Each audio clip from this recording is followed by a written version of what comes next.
A todos a esta segunda sesión de este ciclo de charlas en relación a la identidad gráfica plasmada en las marcas de fuego. Al igual que en la primera sesión, me gustaría aclarar que en realidad vamos a platicar más bien de las religiones, de las órdenes religiosas, de los simbolismos que hay detrás de las marcas de fuego, para un poco entender lo que estas marcas de fuego reflejan, ¿no? Entonces, en esta ocasión nos acompaña la doctora Yolanda Guzmán, la doctora Erika González y el maestro Hugo Daniel López. Cada uno tiene ya mucho tiempo estudiando a ciertas órdenes religiosas. Ahorita lo vamos a platicar, pero es un poco lo que quería comentarles antes de iniciar la sesión, ¿no? La idea es hacer una charla sobre este asunto en particular. Y pues me gustaría empezar, ¿no?, dando un poquito el panorama de la exposición nuevamente, que la exposición, los que ya la han visitado pues ya más o menos saben de lo que hablo, los que no, bueno, es una exposición que se hizo con base en una organización de órdenes religiosas, después instituciones eclesiásticas, digamos no pertenecientes al clero secular, y después colegios, la universidad, instituciones privadas, ¿no? Entonces, en esta ocasión vamos a hablar de las órdenes religiosas, concretamente tres de ellas son expertos, nuestros invitados, de los dominicos, de los mercedarios y del oratorio de San Felipe Neri, ¿no? Entonces, bueno, en la sesión pasada hablamos un poco de los franciscanos, de los carmelitas, de la universidad y de los colegios, y pues ahora me gustaría empezar la sesión preguntándoles, no sé si quieren algún orden en específico o así como lo vayan agarrando, que nos platicaran un poquito, ¿no? Hablábamos de los franciscanos la vez pasada como esta orden muy compleja, con los primeros 12 franciscanos que llegaron y en donde la evangelización pues era un factor fundamental para tener los libros, ¿no?, como una herramienta, ¿no? Pero después hablamos de los mercedarios, que es otra orden que no tenía tanto poder, no tenía tanta presencia en Nueva España como los franciscanos, pero pues también hablamos de otras de ellas, ¿no? Y en ese sentido me gustaría que ahondaran un poquito y que nos platicaran un poco en este caso, Hugo, que es el que tengo más a mi derecha. A mí sí me gustaría, perdón, que nos presentaras perdón, sí. especialidad. Bueno, el maestro Hugo Daniel está haciendo un doctorado en historia aquí en la UNAM. Él tiene una tesis sobre las marcas de fuego, pero en un convento en Querétaro. Ahorita les puedo decir que me ahondo un poquito más en el asunto. Yolanda Guzmán ha trabajado a los mercedarios, hizo el doctorado en el Colegio de Michoacán. Y Erika González ha trabajado a los oratorianos, el doctorado es en Historia del Arte. Entonces,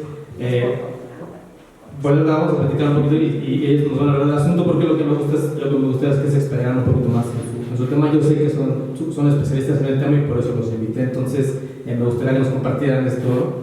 Y bueno, vamos a empezar entonces con dominicos para después irnos a las demás órdenes, un poco el orden que lleva la exposición, no tanto por primero mujeres, primero hombres, esa parte no me gustaría que quedara ahí, sino más un poco atendiendo a cómo tenemos las órdenes religiosas acomodadas, porque la que sigue inmediatamente los franciscanos son los dominicos, justamente. Entonces, pues me gustaría, Hugo, que nos platicaras un poco de los dominicos, quiénes son, en qué se diferenciaron de los franciscanos, de los agustinos, y un poquito que nos hablaras de un símbolo que es muy, muy frecuente en las marcas de fuego de ellos, que es esta cruz florealizada, ¿no? Entonces, no sé si quieras ahondar, por favor.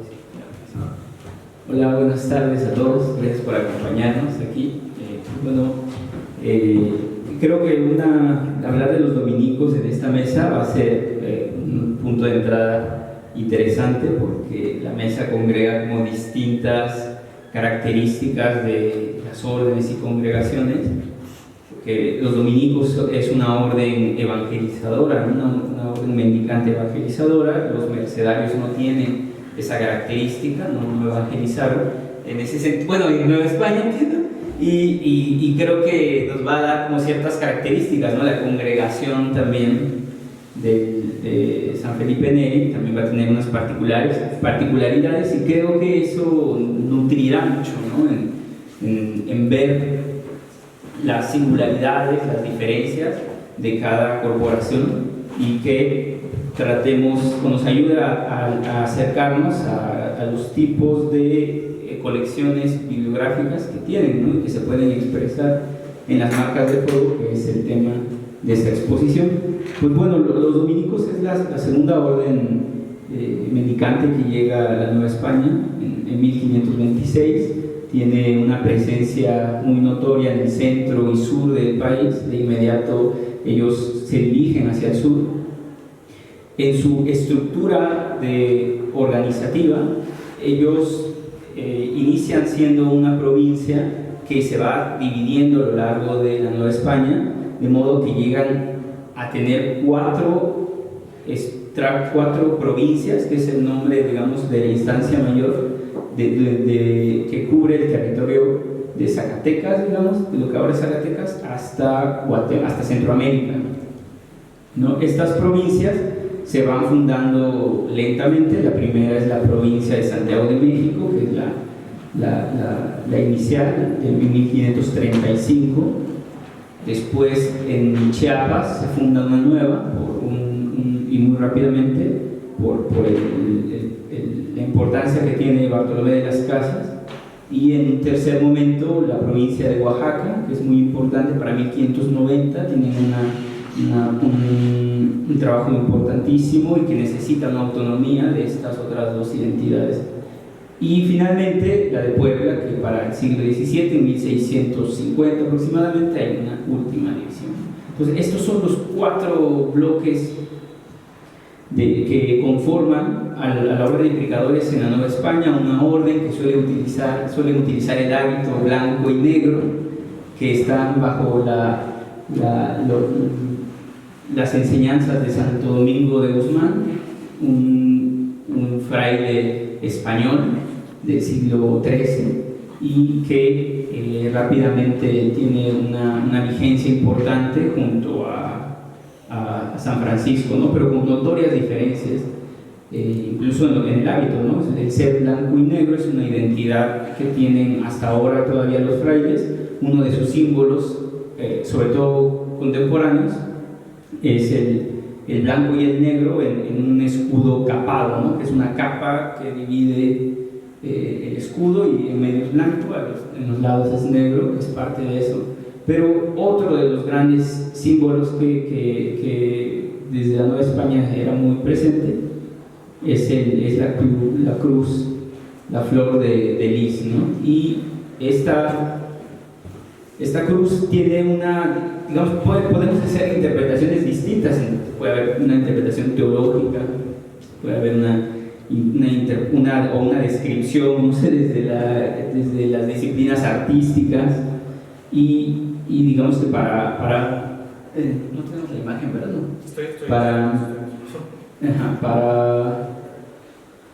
Para fines, digamos, ilustrativos, es una flor que tiene en medio una cruz, y se puede identificar las dos imágenes rápidamente, ¿no? La cruz y la flor. Y también se utiliza el color blanco y negro, y es un elemento muy notable en las marcas de fuego. Es tremendamente identificable. Un elemento iconográfico también importante de los dominicos es el de un perrito mordiendo una antorcha que ilumina el mundo, pero que esa no solamente, digamos, se queda en representaciones pictográficas o en grabados, etcétera, pero no llegó a las marcas de fuego. Entonces, no sé si te paso el micrófono. ¿Sí? Sí, no, necesito Bueno, pues buenas tardes. Muchas gracias por la invitación y por la oportunidad de estar el día de hoy aquí con ustedes. Y pues bueno, como comentaba hace un rato el doctor Manuel, pues yo estudio más bien a la Orden de la Merced, ¿no? Y me interesa, o al menos siempre he estudiado más su historia institucional, su historia social, y un poco me acerqué a su iconografía, sobre todo cuando hacía la tesis de doctorado. En particular, yo estudié el convento de Valladolid, o la historia del convento de la Merced en Valladolid de Michoacán. Y pues bueno, eso hizo que para entender esa fundación, para mí fue muy importante estudiar la historia de la orden, ¿no? Y sobre todo entender la presencia de la Orden de la Merced en un espacio como la Nueva España, que bueno, que quizás fue muy importante también precisar que si pensamos a la Nueva España, incluyendo a Guatemala, la Orden de la Merced tiene una característica muy importante, y es que tuvo, digamos, como estas dos realidades, si queremos verlo así, de ser una orden evangelizadora, pero también al mismo tiempo una orden que tenía un trabajo más pastoral, digamos, ¿no? El trabajo de evangelización fue sobre todo en el Reino de Guatemala, en la provincia de Guatemala, donde se funda la provincia de la Presentación de la Merced, que fue la primera provincia, digamos, en el territorio novohispano, incluyendo a la audiencia de Guatemala, que es de donde de hecho se empiezan de donde vienen, digamos, y administrativamente comienzan a depender las primeras fundaciones de México, ¿no? La Orden de la Merced, pensando en la Nueva España como México, como el país actual, pues únicamente estuvo en lo que fue la Audiencia de México y la Audiencia de Nueva Galicia. O sea, y esas dos audiencias es lo que funda la provincia de la Visitación de la Nueva España. Entonces, uno de los conventos más estudiados, por supuesto, es el convento grande de la Ciudad de México, pues por la importancia, ¿no? Y sobre todo, como lo ha estudiado María de León Cázares, su relación con la universidad, ¿no? A mí me interesaba más saber qué había pasado con los otros conventos fuera de la Ciudad de México y fuera de las fundaciones que dejó aquí en la Ciudad de México, que de hecho, pues viendo un poco las marcas de fuego que están aquí expuestas, pues hablan de estas primeras fundaciones de la orden, que es el convento grande, el colegio de San Ramón Nonato, que fue una fundación o un establecimiento, un colegio muy importante para la orden, el colegio de Belén, que va a ser más bien una fundación ya del siglo XVIII, pero que comienza como un hospicio. Porque para la Orden de la Merced, en este trabajo de recolección de la limosna para los cautivos, los cristianos cautivos, porque antes de decir esto, algo muy importante para los mercedarios es que ellos se fundan en el siglo XIII como una orden redentora, es decir, una orden encargada de redimir cristianos cautivos en este contexto de las guerras en el Mediterráneo, en este contexto incluso de la reconquista española. La Orden de la Merced nace en ese contexto, ¿no? Incluso los nombres que a lo mejor algunos los conservan más por cariño hacia su propia historia de la Real y Militar Orden de Nuestra Señora de la Merced, Redención de Cautivos, así de larga, por esta parte, ¿no? Porque nace en este contexto de la reconquista española, ¿no?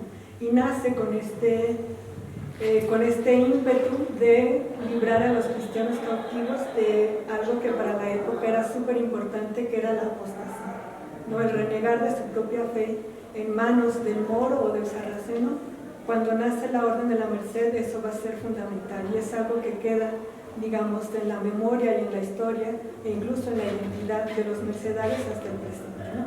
Esta idea de la redención, que es lo que se le llama carisma en las órdenes religiosas, para los mercedarios va a seguir y está presente incluso hasta el momento, ¿no? Le han dado varios matices en cómo entender el tema de la redención a lo largo de los siglos, pero digamos que para el momento que nos ocupa, el 16, 17 y 18, esta idea todavía está presente de la apostasía, ¿no? Sobre todo en la costa del norte de África, ¿no? Y pues bueno, así nace la Orden de la Merced, nace como esta iniciativa de San Pedro Nolasco en Barcelona. Justo si uno revisa las crónicas mercedarias, pues esta tradición histórica de la Merced implica el auspicio o la ayuda, mejor dicho, del rey Jaime I de Aragón, ¿no? Y es ahí donde la orden se reconoce y lo sigue reconociendo hasta el presente como esta orden de origen barcelonés o catalán, ¿no? Y su relación muy íntima, o ellos la consideran muy cercana, con la corona de España, ¿no? Por eso es que su escudo mercedario es un escudo de la Casa de Aragón, o tiene la forma de la Casa de Aragón, incluso tiene los colores de la corona de Aragón, amarillo y dorado, y le incluyeron una cruz, que es la cruz del Hospital de Santa Eulalia, porque cuando Pedro Nolasco empieza a formar a los primeros mercedarios o a la primera comunidad, mejor dicho, pues esta primera comunidad tenía como sede el Hospital de Santa Eulalia. Entonces retoman la cruz de este lugar y pues bueno, nace pues en este contexto de la reconquista, ¿no? Y es una cruz y son elementos que la orden sigue manteniendo hasta el presente, ¿no? Y que forman parte de lo que ellos mismos llaman su tradición histórica, ¿no? Que es lo que les da cierta identidad o lo que los identifica y los ayuda a diferenciarse de otras órdenes, sobre todo estas órdenes medievales que nacen con este pasado militar o de una historia militar. Cuando pensamos en eso siempre nos vienen a la cabeza los templarios, ¿no? Y estas órdenes que se iban a la conquista o a la reconquista de Tierra Santa. Bueno, pues la Orden de la Merced nace así, y por eso me parece, creo que cuando vemos las marcas de fuego, sobre todo las que tienen aquí expuestas, pues es ese, ¿no? Es ese escudo de la Orden Mercedaria que lo sigue acompañando, ¿no? Y pues bueno, y sus colores de la corona de Aragón por esta narrativa de la presencia, o más bien de la ayuda que recibieron del rey Jaime I de Aragón, ¿no? A partir de eso, la Orden de la Merced, y lo sigue contando hasta el presente, se consideran con esta relación muy cercana a la corona española, ¿no? o al gobierno, bueno, más bien a la corona española. Y otro elemento que también es muy importante, pero que ese no está tanto en las marcas de fuego, que quizás podemos ver, pero sí en su iconografía mercedaria, y que tiene que ver con este momento en el que nace, en este momento fundacional de la Orden Mercedaria, pues tiene que ver con la presencia de la Virgen de la Merced, ¿no? Cuando yo empecé a hacer la investigación sobre la Orden de la Merced, me di cuenta de que quizás a la Orden no se le identifica tan fácil como podemos identificar a los dominicos, a los franciscanos, a los agustinos y demás, sino que los mercedarios a veces pasan un poco más desapercibidos, sobre todo aquí en México, porque como no evangelizaron propiamente y como, digamos, tuvieron un territorio muy ceñido, muy pequeño, digamos, pues no nos es tan familiar esta orden, ¿no? Y sobre todo sus fundaciones. No creo que fuera de la Ciudad de México, de las fundaciones que pudo haber en la Ciudad de México, pocos elementos sobre algún otro convento mercedario creo que se nos vienen a la cabeza, ¿no? Sin embargo, la devoción a la Virgen de la Merced creo que sí está más difundida en el territorio novohispano, o al menos en México actualmente, y eso a mí me llamaba muchísimo la atención, ¿no? Y cuando queremos estudiar esta parte identitaria que nos convocó el doctor Manuel, pues hay que pensar también en la Virgen de la Merced, ¿no? Y en cómo la Virgen de la Merced, en su advocación de la orden, pues lo único que la diferencia es el hábito blanco, que es el hábito de la orden, este hábito blanco completamente, y el escudo, ¿no? Este escudo que les comentaba hace un momento, que encontramos en las marcas de fuego, pues está el escudo, ¿no? Este que está aquí, que es el que de ahí de la Biblioteca Armando Olivares, en la Universidad de Guanajuato, pues es de un convento de aquí, que es el convento de Tacuba, y que ahorita ya nada más queda un pequeño, solo está el templecito, acá por el colegio militar, que está, bueno, por allá. ¿En La Joya? No sé, la verdad, no sé, yo solo lo ubico por el metro. Sí, porque ya nada más queda un pequeño templo, o sea, nada más queda el templo de lo que era el gran convento, porque fue un convento grande, quizás no arquitectónicamente, pero sí en términos de tierras, porque fue una fundación que nace justamente como una huerta, por eso la Merced de las Huertas. Nace como una fundación donde el objetivo era más tener una huerta donde se empezara a cultivar o se cultivara alimentos, pues frutas y verduras que se mandaban al convento grande de la Ciudad de México para el sustento de los frailes y de los novicios, ¿no? Entonces el convento de las Huertas, fue más representativo por estas tierras enormes, y no tanto arquitectónicamente, ahorita es representativo incluso por las piezas de arte que tienen en el retablo, pero bueno, les puse el convento de las Huertas porque me llamó mucho la atención que tiene una pequeña flor, por lo que parece como una pequeña flor abajo del escudo mercedario, y eso a mí me remitió directamente a esta función del convento, ¿no? A esta idea del convento de las Huertas y de esta primigenia fundación, o al menos esta primigenia necesidad de la orden de tener un lugar donde poder cultivar, ¿no? El convento de las Huertas, o de la Merced de las Huertas de Tacuba, también tuvo una función muy interesante, que eso para mí es lo que más me llama la atención dentro de la historia de la Orden de la Merced, sobre todo de la provincia de la Visitación de la Nueva España, y es que era un convento para estos ejercicios de recolección. Era un lugar donde los frailes se podían ir a descansar y a tener estos momentos de recolección espiritual, de recogimiento, y pensemos también que se funda en 1604, justo en este siglo XVII, donde los movimientos de recolección dentro de las órdenes mendicantes o estos movimientos de descalcez, como se va a conocer, por ejemplo, la orden carmelita, empiezan a tener mayor auge, ¿no? Y el convento de Tacuba tuvo esta particularidad, ¿no? Y eso para mí, como interesada en la historia de la orden, fue como lo más representativo, ¿no? Y cuando vi la marca de fuego que tenía la florecita, pues me remitió a la historia propiamente de la fundación, ¿no?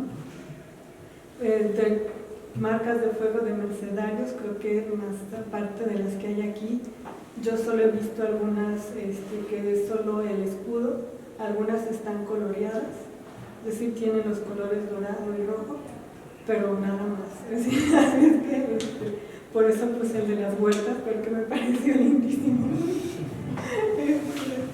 Y pues esa es más o menos a grandes rasgos la historia de la Merced y de sus elementos identitarios, ¿no?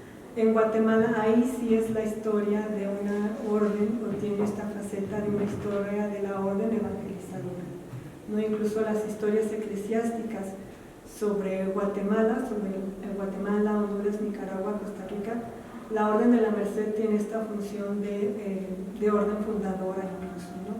Y el trabajo misional pues fue muy similar, digamos, al que desarrollaron los otros mendicantes, ¿no? Franciscanos, dominicos y agustinos, ¿no? Entonces, si pensamos la Nueva España, incluyendo al Reino de Guatemala, la Merced tuvo esta, digamos, doble característica o estas dobles realidades, ¿no? Entonces, pues, no sé.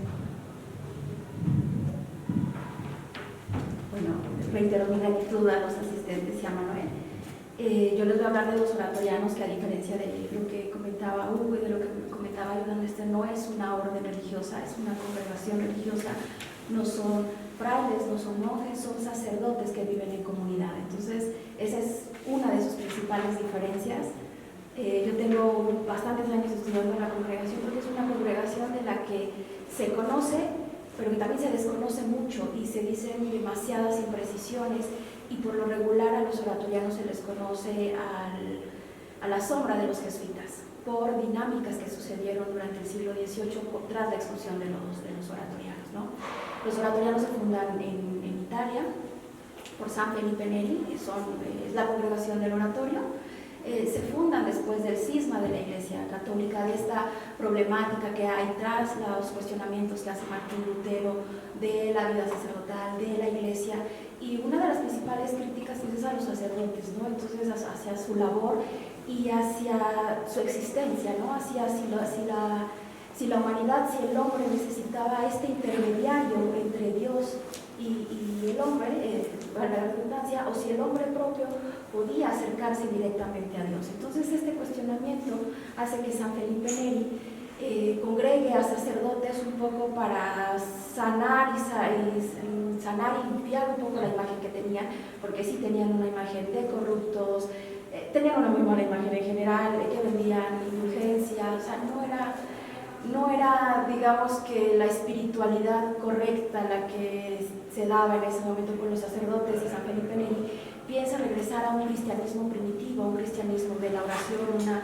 un cristianismo cercano a la gente, un cristianismo donde no se le recrimina a la gente, sino que a partir de la bondad, de la oración, por eso se llaman oratorianos, y de la conversión de la gente, pero no una conversión pensada de alguien sumamente pecadora y que se convierte a la religión, sino simplemente una conversión interna de yo estoy alejado de la iglesia, ahora quiero acercarme a la iglesia de nuevo. Entonces es ese tipo de conversiones las que busca la congregación.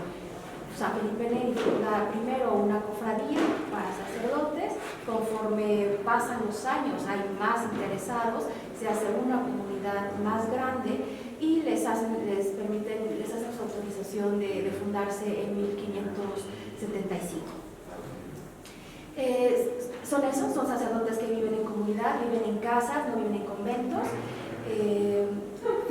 Viven ahí adentro, todas las actividades las realizan comunitariamente, pero ellos tienen la ventaja que además de los votos que hacen de pobreza, de castidad, de obediencia, no tienen por qué renunciar a sus posesiones. Es decir, si un oratorio tiene una casa, tiene huertas y se quiere salir de la congregación, lo puede hacer cuando quiera y no tiene por qué dejarle nada a los oratorianos.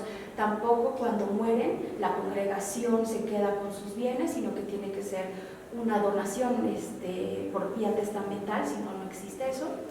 Y también lo que es particular de ellos es que no necesitan de otro religioso que venga de alguna provincia para fundar. Es decir, si un sacerdote quiere fundar una congregación, solo necesita la autorización de las autoridades civiles, religiosas, pero no necesita ser propiamente de una provincia o de algo, porque aquí no hay provincias. Cada casa es independiente una de la otra administrativamente, y para casi todos, solo cuando tienen pleitos, que es cuando más documentación generan los oratorianos, es cuando se reúnen o piden algún tipo de asistencia, pero en realidad son casas individuales. Aquí en Nueva España, durante la época virreinal, fundan 8 casas, las que acá, siendo Puebla la primera, y son sacerdotes. O sea, en realidad no es que uno salga no es que del de Puebla haya venido de Florencia, no, en realidad son sacerdotes que solo piden esa autorización.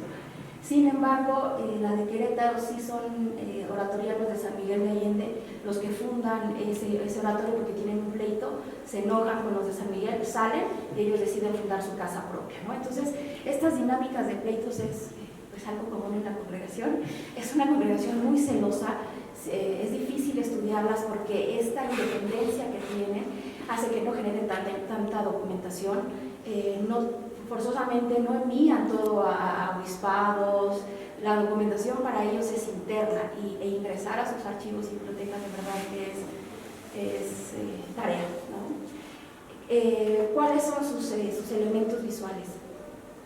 Dado esta independencia que tienen, no encontramos una sola marca de fuego única, sino depende de cada casa su marca de fuego. Aquí en la exposición tenemos expuestas dos, la de Querétaro y la de la Ciudad de México. Esta es la de la Ciudad de México, que bueno, es la abreviatura de San Felipe Neri, ¿no? O sea, el Colegio de México, es su marca de fuego, difiere un poco en tamaño, porque seguramente el marcaje se hizo en temporadas diferentes, o se hizo con 2 sellos diferentes, pero es mínima la diferencia, pero en realidad es desde la Ciudad de México. Y la otra que está expuesta es esta que se dice oratorio, como pueden ver es ORATOIRI, otra vez la oratorio, que es la de Querétaro, que son las que vemos aquí en la Biblioteca Nacional. En la Biblioteca Nacional aquí hay bastante libros que pertenecieron al de la Ciudad de México, porque bueno, con todo el proceso de desamortización, con la fundación de la Biblioteca Nacional, sus libros, una buena parte pasó para acá, para la Biblioteca Nacional. También ellos continúan en la Casa Profesa, ahí tienen cerca de 8,000 libros, o sea, tienen una colección importante. Desafortunadamente, tras los sismos del 2017, el oratorio y la Casa Profesa está cerrada, entonces no se puede ingresar ni a la pinacoteca, ni a la biblioteca, ni al archivo. Entonces, bueno, en algún momento cuando el edificio se restaure, ojalá podamos entrar a ver, pero lo que aquí tienen en Biblioteca Nacional son cerca de 800 ejemplares, lo cual es un ejemplo vasto que nos puede ayudar a saber qué era la congregación, qué era lo que poseía, ¿no? De Querétaro, en realidad, yo solo he encontrado 2 o 3 libros. La fundación es del siglo XVIII, se suprime el siglo XIX por 1850 y en la actualidad es la Catedral de Querétaro, el oratorio de San Felipe Neri. Entonces no hay estudios sobre sus bibliotecas, en realidad no sabría decirles qué pasó o dónde están los libros. En algún futuro espero poder ingresar a la biblioteca si es que hay algo de documentación, porque no ha quedado muy claro qué pasó con esos libros, ni dónde quedó la biblioteca. Y la particularidad de este oratorio de Querétaro es que cuando se funda, no querían que se fundara porque decían que ya había demasiadas congregaciones religiosas, que había más religiosos que civiles, ¿no? Entonces no les permiten eso y los mandan a las periferias porque supuestamente ellos se iban a dedicar a educar indígenas. Entonces sería interesante revisar su biblioteca para ver si responde a estos intereses de la congregación, o que esta iba a ser su misión, porque los oratorianos tienen específicas sus tareas, ¿no? O sea, de cualquier sacerdote, dar misa, confesar, visitar enfermos, y hasta la fecha lo siguen haciendo, pero aquí en particular estaban atendiendo a la población indígena.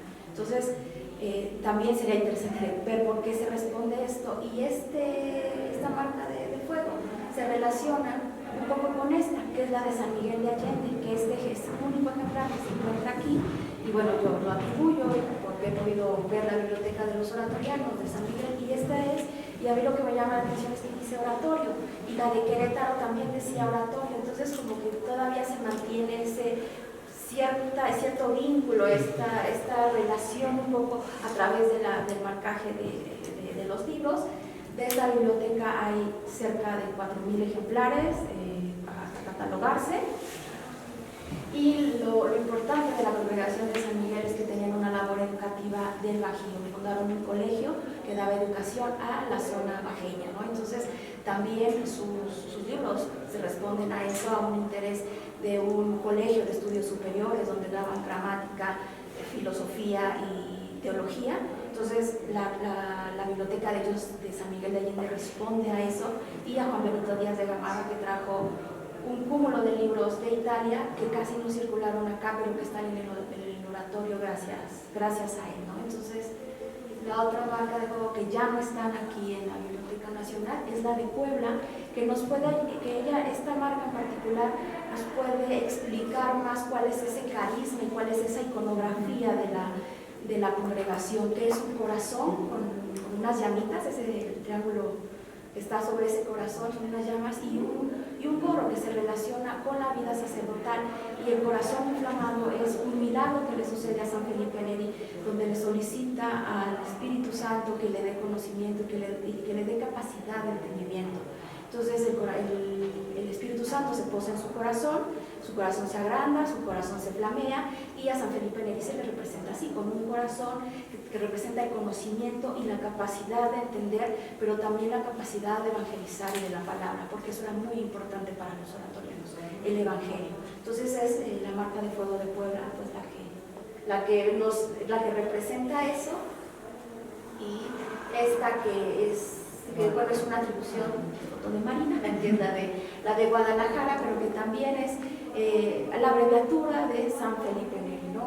SHP, o sea, aquí se mantiene el nombre, y lo que lo rodea es un rosario, en alusión a la constante oración de los oratorianos, ¿no? La oración es base, por eso son oratorianos, porque ellos se reúnen a orar, ¿no? Y esta es la de Guanajuato, que también nos habla de la iconografía, este gorro de sacerdote, este lirio que nos habla de la pureza de San Felipe Neri, y de nuevo el rosario que nos habla de la oración, ¿no? Entonces estas dos marcas de fuego son más, no son letras, son iconografía que sintetiza el carisma de la congregación, y creo que ya son todas las marcas de fuego que he identificado. Como les dije, fundaron 8 colegios, y me faltaría identificar la de Orizaba y la de Oaxaca, pero también es terreno, ya no hay, entonces habría que ver qué puedo encontrar. Pues eso es oratorianos. Muchas gracias a los tres por esta primera exploración. Me gustaría regresar un poquito a las debo porque tuvimos problemas técnicos y no pudimos. Pero ya las tengo, entonces si quieres las voy como mostrando y ya nos puedes por así explicar un poquito más. Sí, claro, yo las imágenes que quisiera compartir son precisamente imágenes de marcas de fuegos que no están dentro de la exposición. En la exposición que está en la Biblioteca Nacional se encuentra la marca del Convento de Santo Domingo de México, de Puebla, el Hospicio de San Jacinto y el Colegio de Portachel, y que responde también a una realidad regional. Me parece, las marcas de fuego están muy relacionadas con las regiones. Si uno se mueve un poquito hacia Michoacán o hacia el mismo Oaxaca o Chiapas, hay otras marcas que desafortunadamente no han tenido esas luces sobre ellos, y de hecho la gran mayoría de estas fotos yo las tomé del catálogo colectivo de marcas de fuego, que tiene su impulso y auspicio en la Biblioteca de la Fragua y la de las Américas, y son precisamente también marcas regionales, son varias de Puebla, que quería yo mostrar. Por ejemplo, ¿podemos ver la primerita?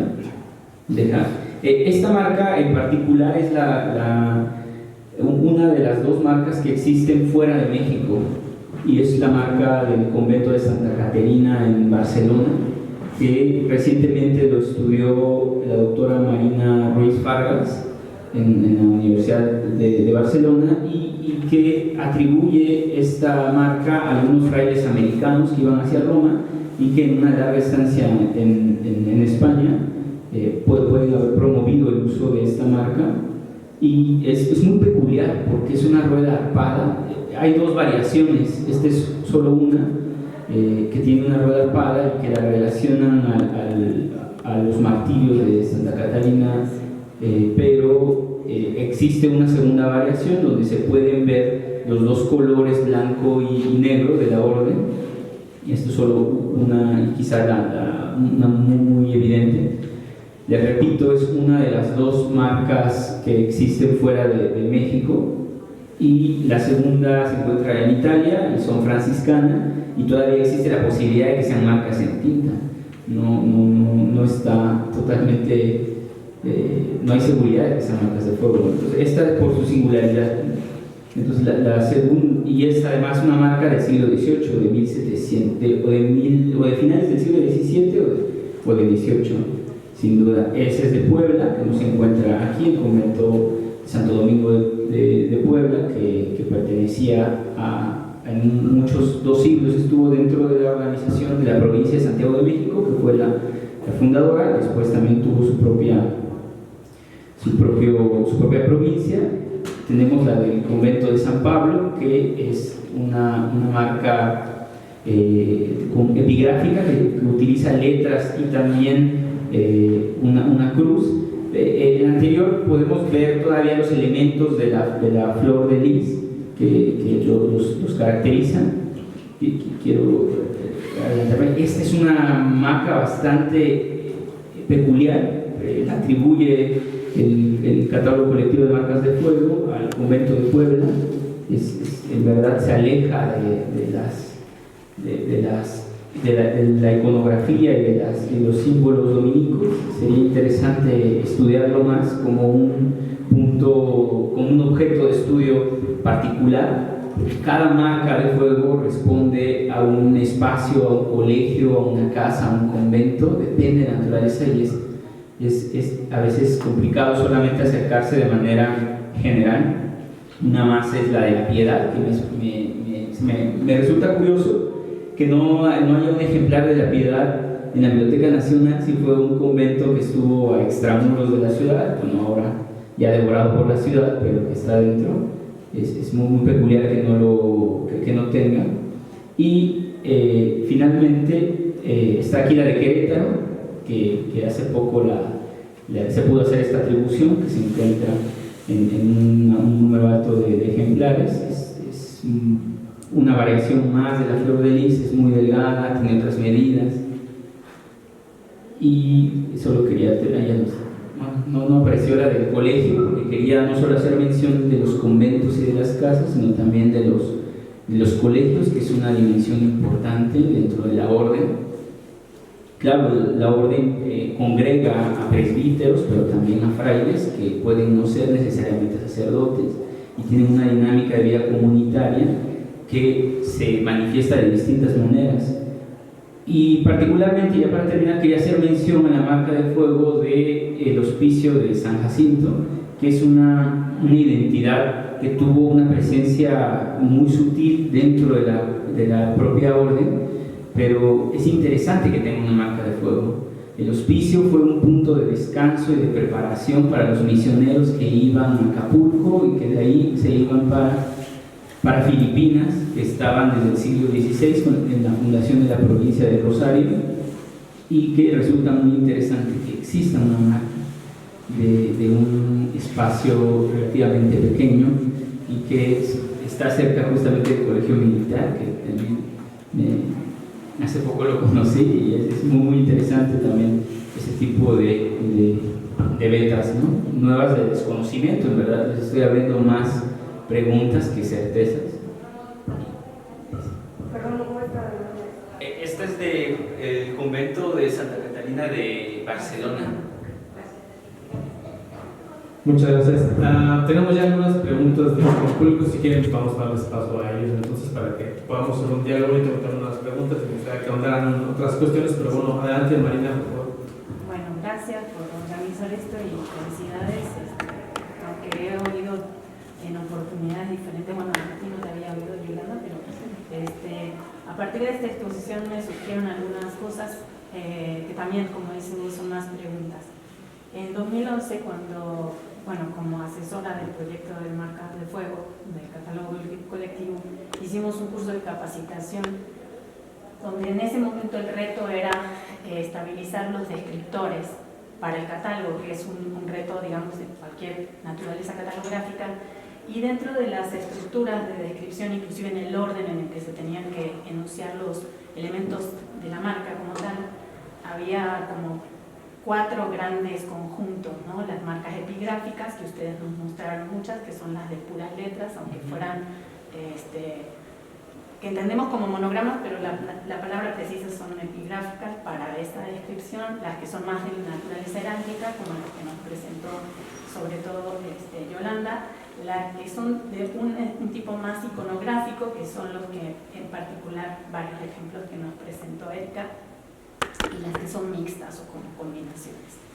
Ahora, en función de esta territorialidad o de estos espacios situados de colecciones, normalmente hemos procurado mirar las marcas para hacer la reconstitución de las bibliotecas o los conjuntos de libros. Sin embargo, creo que la dimensión iconotextual o iconográfica es muy fuerte, porque también bajo esa mirada se podría buscar este tipo de parentescos, al menos que señaló Erika, sobre que, por ejemplo, en el caso de cuáles de las bibliotecas ponen la palabra oratorio y cuáles otras corresponden a un tratamiento más iconográfico. La pregunta acá sería: ¿por qué una misma orden toma decisiones de marcar con estrategias visuales tan diferentes? Y si esas estrategias podrían tener de manera transversal en las órdenes una cronología, es decir, es probable que no sea un tratamiento aislado, sino que sea también una especie de tratamiento por imitación cuando se ponen marcas iconográficas, o cuando se refuerza el espíritu heráldico, o cuando se recurre a lo epigráfico. Esto solamente se puede ver a nivel transversal, no intraorden.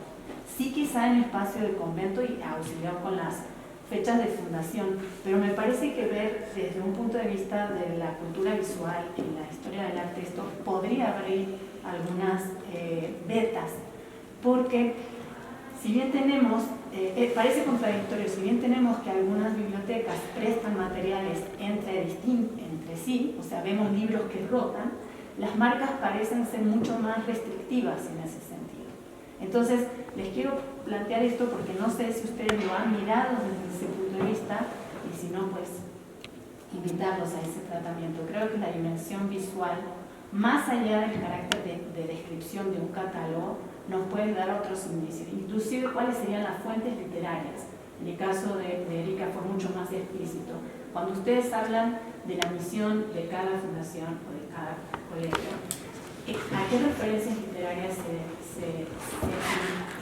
qué parte del carisma se está aferrando? Yo, por ejemplo, te preguntaría respecto de tu marca preciosa de la flor y si esta parte de viticultura de vegetales se refleja en los libros de la biblioteca.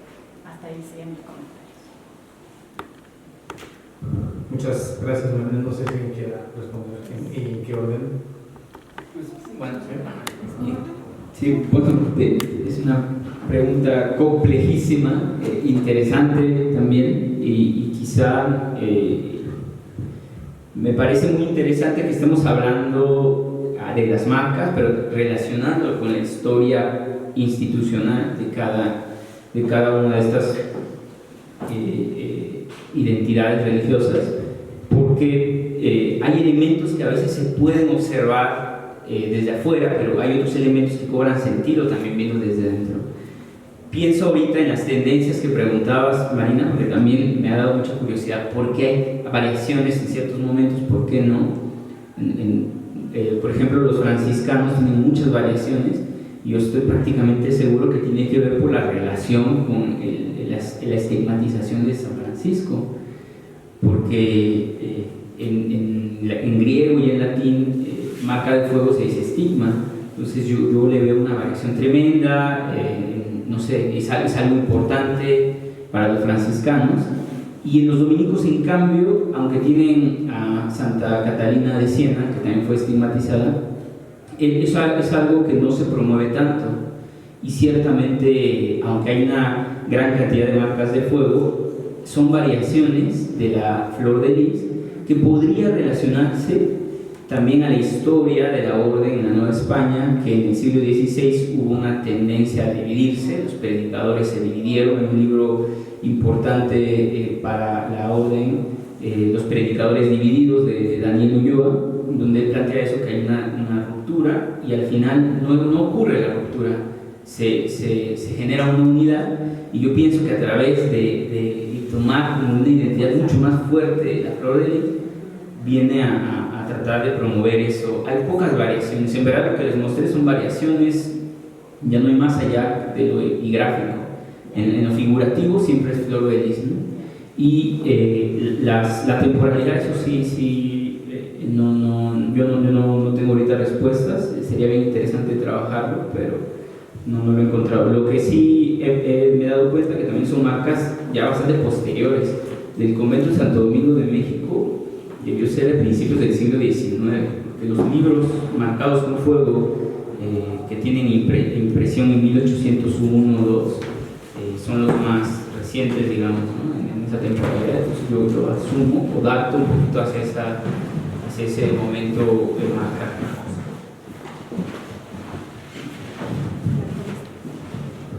Bueno, pues muchas gracias. La pregunta es fabulosa y creo que da para mucho. Mira, sobre la Orden de la Merced, yo no he trabajado propiamente marcas de fuego, ni libros, ni tanto en bibliotecas.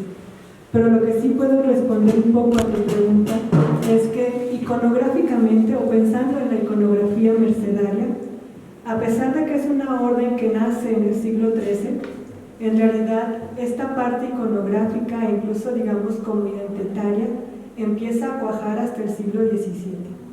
El profesor Vicent Zuriaga de España es el que mejor ha estudiado, digamos, iconográficamente en ese sentido la historia de la Orden de la Merced. Y entonces él ha detectado que es más hacia el siglo XVII cuando la Orden empieza como a cuajar estos elementos del escudo, es decir, cuando empieza incluso a ponerle el escudo a la Virgen de la Merced, e incluso a vestir a la Virgen de la Merced con el hábito blanco. Y eso se da hasta el siglo XVII.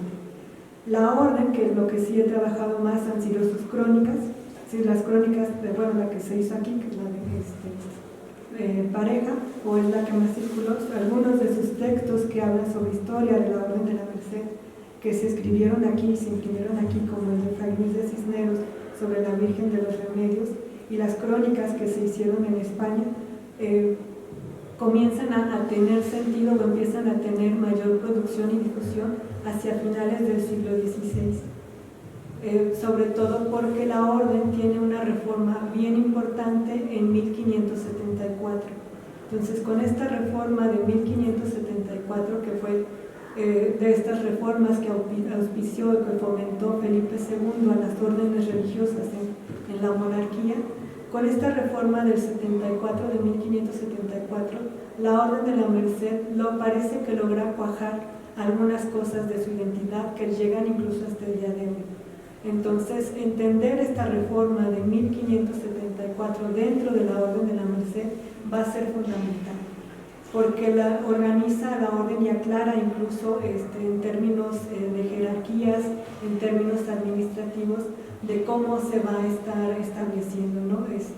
Por ejemplo, algo que hizo esta reforma del 74, de 1574, fue establecer, por ejemplo, el periodo que va a ser un comendador, cómo va a ser el maestro general, cómo se van a establecer mejor las provincias, cómo van a ser los capítulos generales, los capítulos provinciales, quiénes van a participar y demás, ¿no? Y sobre todo les pone orden, que es creo que una de las partes importantes para entender a la orden, les pone orden en este trabajo de redención. O sea, después de la reforma del 74, la orden empieza a tener más cuidado al momento incluso de ir registrando las redenciones que están haciendo en el norte de África, por ejemplo, ¿no? Entonces creo que cuando pensamos en la Orden de la Merced y en términos iconográficos, 1574 y sobre todo el siglo XVII, que es cuando esta reforma, digamos, empieza a caminar y empieza a poderse, se pone en marcha y se empiezan a ver más tangiblemente los efectos, es hasta el siglo XVII, ¿no? Vincent Zuriaga, este profesor Vincent Zuriaga y Bruce Taylor, que es otro de los investigadores que ha hecho esta historia de la Merced, sobre todo en España, pensando en Nueva España, el trabajo historiográfico, la verdad, ha sido muy escaso, ha sido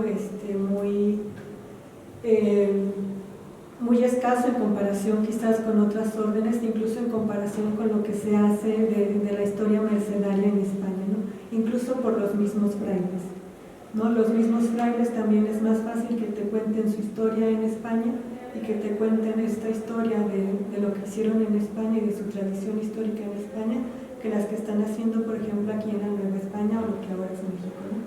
Pero en términos iconográficos, la Orden de la Merced, estos elementos que podemos ver incluso en las pinturas de Zurbarán y de estos elementos iconográficos, es hasta el siglo XVII. Incluso la mayoría de sus textos publicados, no solo las crónicas, sino este trabajo, porque es gracias a la reforma del 74, la orden empieza a tener más interés en narrar su propia historia, y es cuando aparecen incluso, por ejemplo, el nombramiento o el oficio, por decirlo así, de cronista, incluso a principios del siglo XVII, 1616, más o menos 1618, se crea la figura, por ejemplo, del cronista general, que es el que ya hace la historia de toda la orden, tanto en España como en América, ¿no? Y es como se empiezan a hacer estos textos, digamos, en términos de crónicas o de relatos históricos, empiezan a nacer, ¿no? Y es a partir del 74. Antes de eso, y estos documentos sobre todo fueron visibles a raíz de los procesos de canonización de su fundador, de San Pedro Nolasco, y de San Ramón Nonnato, que fue otro de los santos o de los que empezaron a hacer estas misiones o estas primeras comunidades, misiones redentoras dentro de la orden. A raíz de sus canonizaciones, que son ya en el siglo XVII, es cuando la orden también se empieza a poner a buscar qué tienen sobre estos santos para poder presentárselos a la Santa Sede en todo este trayecto de cómo se hacían las canonizaciones en el siglo XVII después del Concilio de Trento, para demostrar los fenómenos o la santidad, por ejemplo, al menos de estas dos figuras, que son las que he estudiado un poco mejor. Empiezan a sacar diferentes documentos e incluso empiezan a falsificar algunos documentos, pero lo que se nota es el interés de la orden por contar su propia historia y por rescatar su propia historia. Y es cuando le empiezan a plasmar no solo en textos, sino también en obras. O sea, es cuando se manda a hacer el trabajo a Zurbarán, por ejemplo, ¿no? Cuando empiezan a nacer estos ciclos cronográficos alrededor de San Pedro Nolasco, San Ramón Nonnato, que de hecho aquí en la Nueva España no se hacen estos grandes ciclos iconográficos como ocurrió en la península, al menos no a raíz de estas canonizaciones de estos dos santos que son como los más representativos, pero sí tenemos algunas breves descripciones de las procesiones que se hicieron, por ejemplo, ¿no? En Michoacán, en el obispado de Michoacán, en Valladolid, hay unas pequeñas descripciones de lo que se conserva en el archivo de catedral, del cabildo de la catedral, de estas pequeñas descripciones de cuando llega la imagen de San Ramón Nonnato, ¿no? O de cuando se empieza a armar el retablo a San Ramón Nonnato del convento de la Merced en Valladolid, ¿no? Entonces, es cuando la orden, digamos, que iconográficamente empieza, yo lo digo como a cuajar, esta necesidad de ponerlo gráficamente, ¿no? Antes de 1574 hay algunas descripciones, estos textos que se logran rescatar a raíz de las canonizaciones, que son estos pequeños relatos sobre cómo comienzan a hacer las primeras redenciones en tiempos de San Pedro Nolasco.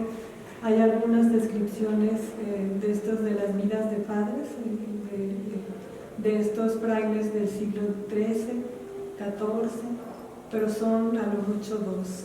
Entonces, en realidad el trabajo fuerte, digamos, de la orden es a raíz de esta reforma en los tiempos de Felipe II. Sí, muy buena pregunta. Yo sí me he hecho no específicamente de esa pregunta, pero sí, ¿qué nos quieren decir las marcas de fuego y por qué la diferenciación? Y la verdad es que no tengo una respuesta, te voy a presentar mis hipótesis. O sea, porque en realidad creo que las marcas de fuego lo que están representando es la propia casa, ¿no? Entonces, yo me he planteado, por eso te digo, te voy a compartir mis hipótesis, por qué Puebla y Guadalajara y Guanajuato son las dos únicas que son iconográficas. Son dos fundaciones, una es del siglo XVII y otra es del siglo XVIII. La de Guanajuato es posterior a la expulsión de los jesuitas y se quedan con el convento, con la casa que era de los jesuitas, ¿no? Y fundan ahí un colegio.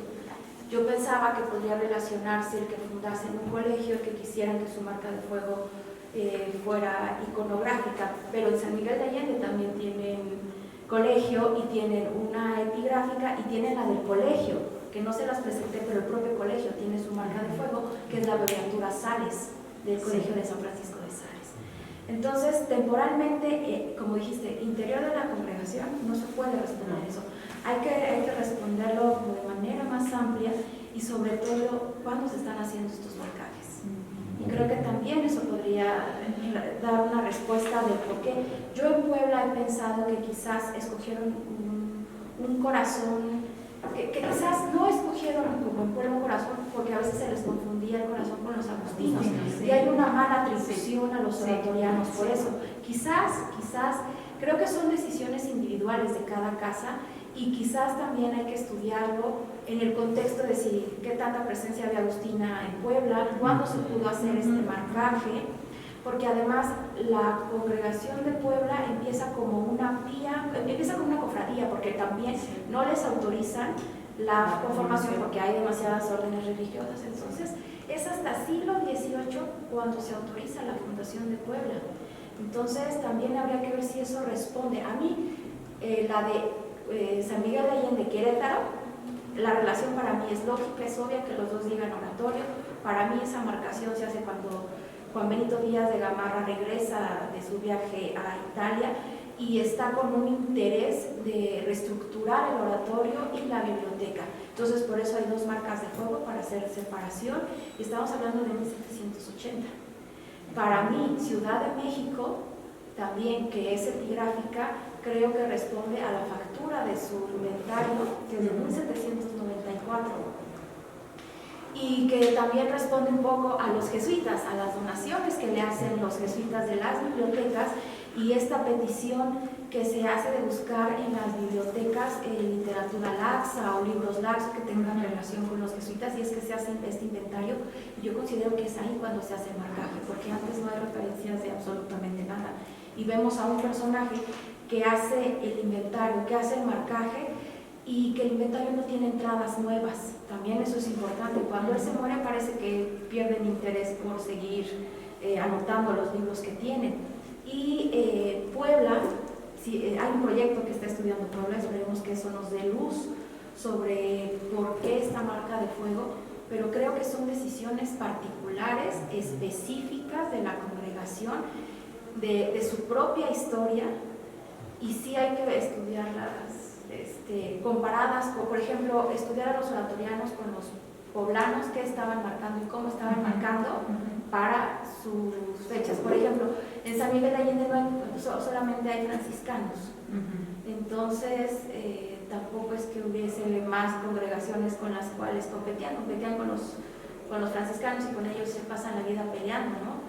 Entonces son decisiones personales. Yo me he hecho esa misma pregunta y son mis hipótesis. O sea, creo que hay que saber el marcaje, por qué se fundan y a qué población atienden y a quién iban esos libros también, ¿no? Acá, por ejemplo, en San Miguel yo no creo que hubiera una circulación de libros más que entre ellos. En Guanajuato también, quizás en Ciudad de México sí había mucha más circulación de sus propios libros, ¿no? Entonces, te respondí con mis hipótesis. No, está muy bien. Digo, dentro y pues es lo que me parecía interesante es hacer una mirada también de conjunto sobre ciertas tendencias que se pueden aplicar, por ejemplo, al análisis de otros elementos de producción editorial, como la estructura de las portadas, por ejemplo. Y sí me parece muy importante el dato que señalas, que estas epigráficas, no digo que para todas las órdenes, pero que sí hay una tendencia a la epigrafización en el 18, que tiene también que ver con un aligeramiento de los elementos visuales. Es decir, hay una tendencia más visual a inicios del periodo novohispano, independientemente de las órdenes, y una tendencia a las letras más hacia el 18. Eso es, digamos, ¿para qué nos sirve ver esto? Es decir, finalmente estamos hablando de elementos de cultura visual en el mundo del libro, no estamos hablando de cosas aisladas. Pero bueno, es una hipótesis también. Muchas gracias también. Bueno, yo quería también un poquito abonar a la respuesta. La primera sesión que tuvimos también se habló del tema, y me parece que bueno, la apreciación de este evento ha superado mis expectativas, porque en realidad me ha hecho darme cuenta algo que ya sabía, que es que necesitamos hablar de las congregaciones, de la historia y de la identidad de las corporaciones para saber un poquito más de las marcas de fuego, porque siempre ha sido como al revés, es como nada más la marca, y a partir de la materialidad pues incluso se ha visto que erróneamente asignamos marcas a libros que no lo son. Entonces, en la medida en la que conozcamos más o sepamos más de la historia, de la identidad de estas órdenes, me parece que estaremos en mejores condiciones de estudiarlas, ¿no?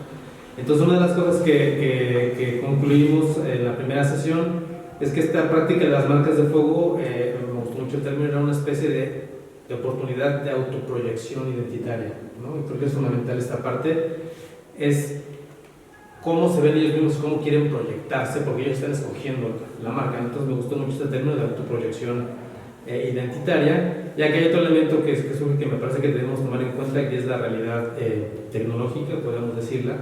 Es decir, por más que tú quisieras una marca súper bonita, a lo mejor no había un error que te la pudiera hacer, y lo más barato, lo más fácil era que te pusieran oratoriano 2, o sea, que le y quizá también es una de las cuestiones. Y bueno, aquí lo conecto un poco con eso sí lo tenemos aquí en la exposición, ¿no? Están los documentos que marcan que en 1782, el 9 de octubre, Donegui fue el que marca los libros de la universidad, no sé en cuántas sesiones, no sé en dónde, quizá en el patio, no creo que haya sido en el cuarto de la biblioteca, que estaba arriba, por obvias razones, todas las bibliotecas estaban pues arriba. Pero sí es como también elementos importantes, ¿no? Y las pocas pistas que tenemos, todas me parece que indican a que es después de 67 cuando empiezan a marcar los libros, ¿no? La primera de ellas la aplicamos también en la primera sesión, por eso los jesuitas no tienen marcas de fuegos, ¿no? Porque quizá cuando se establece esta moda ya habían sido expulsados, ¿no? Entonces quizás justo en ese momento la que tenemos en la universidad es de 782, la que acaba de mencionar que también es de posterior al 67. Entonces me parece que poco a poco este ciclo nos ha hecho darnos cuenta que quizás sea una práctica, una moda del último tercio del 18, no antes. Es muy difícil establecer hacia atrás en el tiempo, pero las fechas extremas de los libros hacia adelante del tiempo nos indican que en el 19, en la época de los 20, la materia que estoy por ahí, se dejaron de marcar libros, ¿no? Entonces ahí tenemos un umbral temporal en el cual todos los indicios que tenemos nos marcan que es de finales del 18 y que hasta el 20, la segunda década del 19, se empezó a dejar de marcar. No sabemos por qué, es una muy buena pregunta. No sé si el ex libris vino un poco a quitar esta práctica, porque por ejemplo la turrena también tiene marca de fuego y ex libris no tiene las dos. Entonces ahí pues son cuestiones también muy importantes. Las pocas pistas también que tenemos, me gustaría remitirme a la palabra que ellos usan, porque marca de fuego es una categoría que usamos hoy en día, me parece un poco más de bastante erróneo, ¿no? Nunca hay un fuego, nunca se involucra el fuego. Ellos usan la palabra sellar, ¿no? Entonces son sellos, y el sello, no sé si esto tiene una connotación más como de cerrar, es una cosa hacia el interior, es una marca, es un sello que utilizaba para control quizá interno, ¿no? Porque la palabra que usan ellos es sellar, no es marcar, no es otra cosa. Y sellar, habrá que ver exactamente qué connotaciones tienen a finales del 18, que es cuando sabemos con precisión documental que estas marcas estaban haciendo, ¿no? Entonces, pues un poco la tarea es esa, ¿no? Investigar esta palabra sellar, porque es la que se usa en los libros documentales que tenemos, siempre es sellar, ¿no? Así que al final en la exposición están los documentos donde se usa el verbo sellar, tanto para el herrero que mandó sellar, hacer los libros para sellar los libros, como la partida presupuestaria que se usó para sellar los libros en la biblioteca. Entonces, sellar siempre era un aspecto como, me parece, como cerrar, ¿no? No sé incluso si etimológicamente venga y a su vuelta una pista también, y son latinistas, lo pueden decir, pero no sé en el 18 para qué se usaba, ¿no? Entonces, bueno, me parece que poco a poco es la segunda sesión, vamos avanzando en este entendimiento. Quizá habría que hacer un evento un poco más, digamos, académico, tipo congreso, para hacer una reflexión más profunda, porque la idea de estas charlas era simplemente dar elementos para que pudiéramos entender mejor todas estas, digamos, protologotipos que estábamos viendo en las marcas en los conventos, ¿no? Entonces era un poco la reflexión que quería yo abonar a la pregunta que hizo Marina, que en la última parte es la que también quería yo hacer con ustedes un poco para cerrar la charla, ¿no? Es decir, la relación que tenían sus respectivas corporaciones con los libros. Me parece que son muy peculiares, no sé si sean tan distintas o se parezcan más, aquí ustedes ya me dirán. Es decir, los libros que tenían, pues cuál es el objetivo de cada corporación para tener estos libros, ¿no? En el caso de los dominicos, en el caso de los mercaderos y en el caso de los oratorianos, no sé si gustan también ahondar un poquito. Es un poco la parte final de la pregunta, Marina, que es la que yo también quería hacerles para cerrar, ¿no? ¿Qué relación hay entre los libros y su corporación? Bueno, quisiera tratar de relacionar varios puntos junto a la respuesta para la pregunta de Manuel. Primero, expresar que estoy también bastante de acuerdo con esa hipótesis de que no hay una directriz institucional para sellar los libros, y que responde quizá a necesidades de cada casa, y que en ese sentido a veces es difícil obtener justo la respuesta desde ahí, sino ver también cómo se relaciona con otras, con espacios incluso de la misma orden, como es el caso de la orden de predicadores, porque a diferencia de los oratorianos, que tenían una casa y un colegio que está en la ciudad, por ejemplo, entre los dominicos pues tenían varios espacios, no solo la provincia de Santiago de México tenía 24 conventos y casas, voy a englobarlos, y entonces, por ejemplo, pienso ahorita en la Ciudad de México, que tendría el convento de Santo Domingo de México, estaba el colegio de Portacelli cerca del Zócalo, estaba también el convento de la Piedad, que está un poco más afuera, y estos espacios ahorita se me ocurren, y que solamente dentro de la orden, ¿no? Pero que tendrían que dialogar, por decirlo de un modo. Además, estas marcas de fuego tienen variaciones con la de los franciscanos, que estaban también presentes, Y bueno, básicamente, si uno piensa incluso regionalmente en las marcas de esta exposición, es el centro de la ciudad y las afueras, ¿no? Y que sería hacia el sur, pienso ahorita en la entrada desde Xochimilco, Cuernavaca hasta Hidalgo. Difícilmente está subiendo más, no recuerdo una marca que esté más lejos, ¿no? Querétaro sí, no y hacia el sur, por ejemplo, de los dominicos, aquí no hay una marca de Oaxaca, y evidentemente hay marcas de Oaxaca. Entonces, a eso también me refiero un poco a la territorialización que también nos dan las marcas, y que uno se enfoca tanto en el libro que olvida también que probablemente los repositorios, ¿no? Las bibliotecas patrimoniales tienen un conjunto de libros que responden también a una realidad regional de su propia adquisición, ¿no? De la propia dispersión, que tienen lógicas que están estudiando algunos colegas aquí, y que ahora se trata de reunir todos los sentidos de la dispersión, de qué regiones procedían, y ver cómo se relacionaban estas colecciones, ¿no?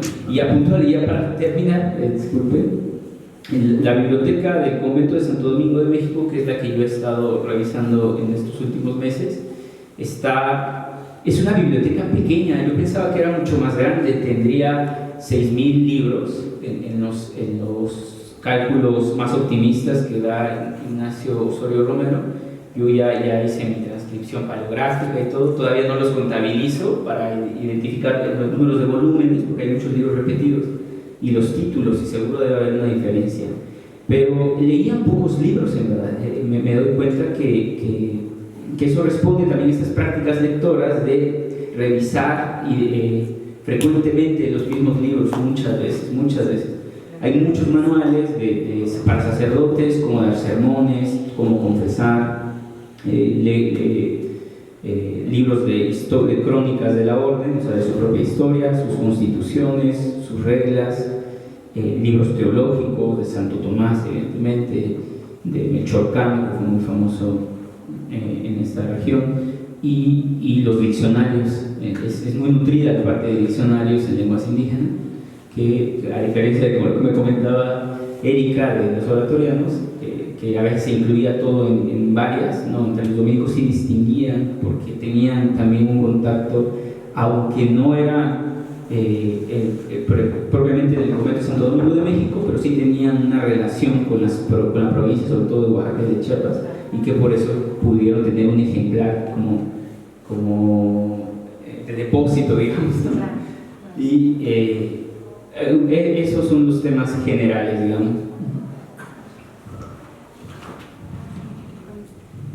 Bueno, pues una pregunta también interesante, y como les comentaba hace rato, pues yo más bien he revisado sus crónicas y algunos de los textos que los mismos mercedarios han hecho, ¿no?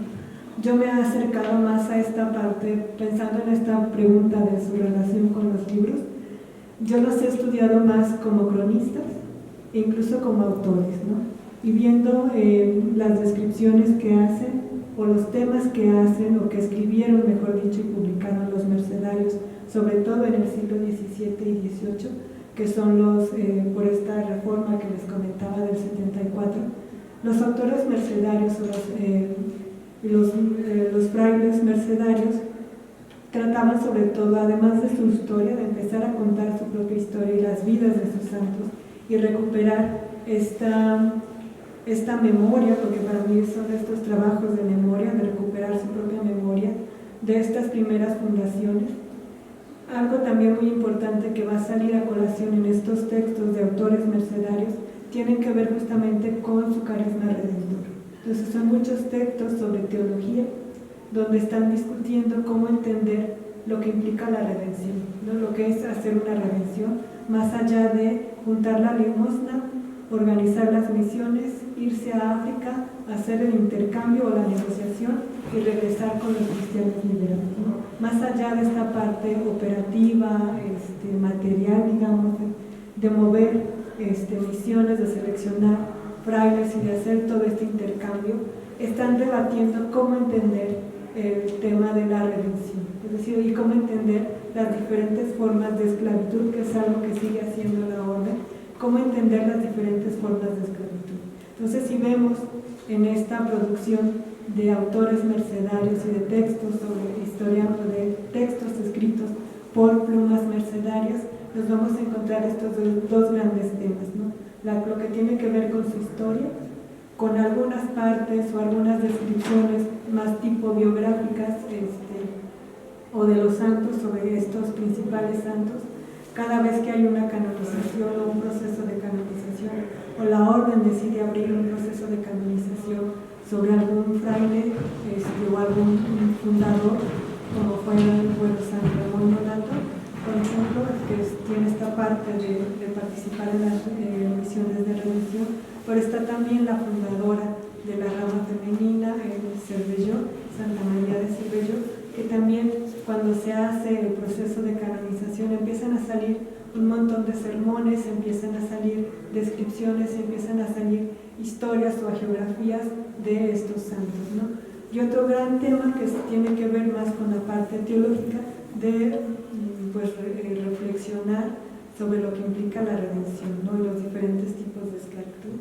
que no solo lo vamos a ver en sus textos, en estos libros, en sermones o en estas crónicas, sino que también lo vamos a ver en términos iconográficos, en la pintura, en la escultura. Y es donde aparece, por ejemplo, otro elemento que no está en las marcas de fuego que yo he visto, pero que está en su iconografía, que son las cadenas rotas, ¿no? Que son estas cadenas rotas o estas cadenas que están por romperse, o simplemente las cadenas por la idea de los esclavos, ¿no? La idea de los cristianos cautivos, ¿no? Entonces, pensar en estos conceptos de redención y cautiverio para entender la identidad o el carisma mercedario, y sobre todo para entender su producción de libros, va a ser importante, ¿no? En ese sentido. Bueno, respondiendo un poco a lo que Manuel dice, buena pregunta. También es importante, o sea, desde la generalidad es también preguntarse qué sabemos de los oratorianos. No solamente hay un inventario de la Biblioteca de la Ciudad de México, no es que se tenga acceso a la biblioteca de esa congregación, entonces es a partir de ese inventario que se pueden establecer ciertos parámetros. Y de la otra biblioteca que yo conozco es la de San Miguel de Allende, que solamente hay listados de cuando muere uno de Juan Benito Díaz de Gamarra, y son sus libros. Entonces, generalidades que podemos encontrar en los oratorianos son sermonarios, vidas de santos, tienen casas de ejercicios espirituales en Puebla, en Ciudad de México y en San Miguel de Allende. Entonces también vemos ejercicios espirituales de San Ignacio de Loyola, sus variantes que hay una idea de ejercicios espirituales que escriben italianos cercanos a San Felipe Neri. Entonces tenemos esa relación con los ejercicios espirituales. También en la zona del Bajío, ellos fundan Santas Escuelas de Cristo, que también son son tipo cofradías de varones que se reúnen para rezar. Entonces también es esta idea, también tienen esta espiritualidad dirigida a los ejercicios espirituales. En la Ciudad de México algunos filipenses son catedráticos de la universidad, fundan en Ciudad de México la Academia de Teología. Entonces también tienen libros de teología, tienen sermonarios, tienen libros de lenguas indígenas, pero también algo que se nos olvida es que también tienen libros manuscritos que ellos están escribiendo. Y en la Ciudad de México escriben muchos sermones, porque parte del carisma oratoriano es que hubiese pláticas cada viernes entre los miembros, que fuese uno el que dictara esa plática, y que los demás, sobre todo jóvenes oratorianos, hicieran preguntas para que se fueran soltando para los sermones, para la evangelización. Entonces también los libros que encontramos son esos. En San Miguel de Allende he encontrado libros que se trajo Juan Benito Díaz de Gamarra, que no circularon acá, que yo no he encontrado en otras bibliotecas, pero que tienen que ver con gramática, que tienen que ver con física. Son libros italianos. Y también están los libros que escribió Juan Benito Díaz, que son manuales para dar clases, de cómo dar clases a los alumnos, cómo no aburrirlos, y además cómo hacer los ejercicios espirituales. Entonces, digamos que las grandes líneas son los libros que publican los propios oratorianos, porque publican historias de vidas, sobre sus fundaciones. Por ejemplo, aquí en la Ciudad de México fundan el Colegio de Belén de Niñas y la Cofradía de la Doctrina Cristiana, y sobre ello escriben, y sobre ello publican, y sobre ello encontramos en estas dos bibliotecas. Hay un libro que yo he visto en todos los oratorios, en el de Puebla, en el de Ciudad de México y en el de San Miguel, que es el pleito que tienen los oratorianos con el obispo de Michoacán. Entonces, ese libro lo publicaron porque ahí están las indulgencias que se les dan para que no sean visitados. Entonces, ese es un libro que está en todos los oratorios, las memorias históricas de Dávila y del Padre Marciano. Entonces, son esos tópicos que yo he encontrado de estas bibliotecas a las que he tenido acceso, porque las demás, pues no tenemos inventario, no tengo acceso, y creo que cada una responde a para quién estaba dirigida. Como les comenté, la de Querétaro seguramente debe tener más cuestiones indígenas, porque era la población a la que estaban dirigidos, ¿no? Entonces, se responde a eso. Hay cuestiones comunes que tienen, ¿no? Libros de Mariología, de Kempis, o sea, hay cuestiones comunes en todos, pero la tendencia es a esto, ¿no? A los ejercicios espirituales y al buen sacerdote. Muchas gracias. No sé si alguien quiera comentar algo, tenga alguna pregunta. A mí este asunto de los oratorianos peleoneros me fue mucho a mi abuelito. Mi abuelito, cuando manejaba por carretera, venía rezando, rezaba antes de manejar, y se le metía a alguien y me empezaba a meter, ¿no? Y luego orando normalmente. Entonces es muy como, vamos a rezar, vamos a pelearnos, ¿no? Entonces, mi abuelito en la carretera siempre está los besos, como, ¡ay, hijo de la chingada! Los oratorianos tienen muchas jaculatorias, entonces esas oraciones deben de... también tienen tanta jaculatoria. Pero bueno, eso dio mucho pie a documentación, como dices, ¿no? Nosotros lo agradecemos los historiadores. Claro, no hay que agradecer que se peleen con todo el mundo, o sea, porque los oratorianos están peleando con todo el mundo. Entonces eso, por eso hay información, hay documentación. Por ejemplo, nada más en San Miguel hay un inventario de libros prohibidos, porque ellos son censores de Inquisición, en Ciudad de México y en San Miguel. Entonces sí hay, seguramente el pleito inicia con San Miguel de Allende porque quieren revisar sus libros que tienen en el colegio, y ellos tenían libros prohibidos seguramente. Entonces, o sea, también es ahí. Y una cosa que quería decir es que hablamos de oratorianos, pero los oratorianos son de 6 a 11 personas en los colegios, ¿no? Entonces también hay que pensar en cuántos miembros hay en las congregaciones religiosas. En la actualidad de San Miguel hay 6 oratorianos y tienen 4,000 libros. En la época virreinal, en Ciudad de México no llegaron a ser más de 10 y tenían 15,000 libros, ¿no? Entonces también hay que pensar en cuántos miembros hay en las congregaciones religiosas. También eso es importante. Pues muchísimas gracias. Entonces, si nadie tiene más que agregar, nos invitamos a la tercera sesión, que va a ser el primer lunes de diciembre, que ahorita no tengo la mano, pero es el primer lunes de diciembre. Vamos a hablar ya en la última sesión, a 5 de diciembre. Va a estar el doctor Pablo Vilés, la doctora Malinali Rivera Hernández, y vamos a hablar ya un poquito el tema, habiendo ya pasado un poco de todas las marcas. Ahora vamos a hablar un poco de cómo las podemos usar hoy en día como investigadores del libro, ¿no? Un poco de dispersión, de cómo hay elementos en la materialidad del libro que nos permiten entender la dispersión de colecciones y esta como diáspora bibliográfica que se dio ya en el siglo XIX y bueno, todavía en el XX, ¿no? Pero pues, bueno, esta última sesión va a cerrar este ciclo de conferencias haciendo otra reflexión de, bueno, ahora para qué nos sirven estas marcas de fuego, ¿no? Así que les agradecemos muchísimo su presencia y nos vemos el 5 de diciembre para la última sesión. Muchísimas gracias.